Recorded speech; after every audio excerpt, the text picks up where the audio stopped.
কেউ চিন্তা করে না আমি বাংলাদেশে আসতে পারব। এই অবস্থায় আল্লাহ বাংলাদেশে আনছেন,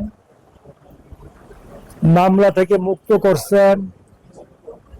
মামলা থেকে মুক্ত শুধু করেন নাই, নির্বাচনে অংশগ্রহণ করার সমস্ত ব্যবস্থা আল্লাহ করে দিয়েছেন।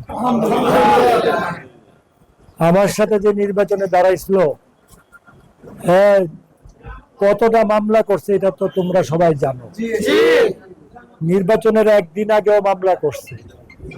আল্লাহ কায়কোপদ্রে তোমাদের এই কামলাটারে আল্লাহ মন্ত্রী বানাইছে। তো তোমরা ফুলের তোরা আমারে দাও কেন? তোমরা তো 2 রাকাত নফল নামাজ পড়ে আল্লাহ শুকরিয়া আদায় করবা। ফুলের তোরা আমি নেব না, ফুলের মালা আমি নেব না। আমি চাবো তোমরা 2 রাকাত নফল নামাজ পড়ে আল্লাহ শুকরিয়া আদায় করবা। পেলে ফুলের মালা না, ফুলের মালার চেয়ে বড় আমি পাইলাম। আর তারেক সাহেবের জন্য 2 রাকাত নফল নামাজ পড়ে দোয়া করবা যে আল্লাহ ওনারা দিয়া আমার আল্লাহ মন্ত্রী বানাইছে, ফুল প্লেটের মন্ত্রী বানাইছে। ওনার জন্য 2 রাকাত নফল নামাজ পড়ে দোয়া করবা আল্লাহ যেন ওনাকে হেফাজত করে। মুরাদনগরকে চাঁদাবাজ মুক্ত করতে হবে।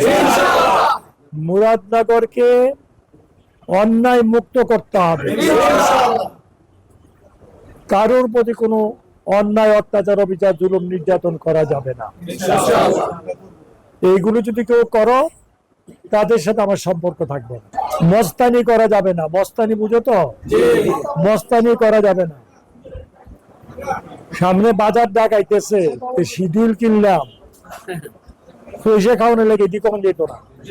শিডিউল যদি কিনো, বাজারে টেন্ডার দিবা, টেন্ডার দিয়ে যদি টেন্ডারে কাজ পাও করো, আমার আপত্তি নাই। কিন্তু এত বদনাম হয় যে মুরাদনগর পোলাপানরা শিডিউল কিনা পয়সা খায়, কমিশন খায়। এইগুলো হতে দেওয়া যাবে না। আল্লাহ যে নিয়ামত আমাদেরকে দিছে, যে সুযোগ আমাদেরকে দিছে, আল্লাহ শুকরিয়া আদায় করে শেষ করা যাবে না। এবং কেউ যদি কোনো অন্যায়, অপরাধ, জুলুম করে থাকে, আইন অনুযায়ী তার বিচার হবে। নিজের হাতে আইন তুলে নেওয়া যাবে না। মস্তানি করে তার থেকে পয়সা খাওয়া যাবে না।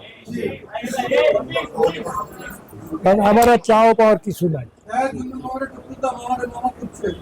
আমাদের কোন কর্মে যদি দলের কোনো বদনাম হয়, আমি তাদেরকে বহিষ্কার করব।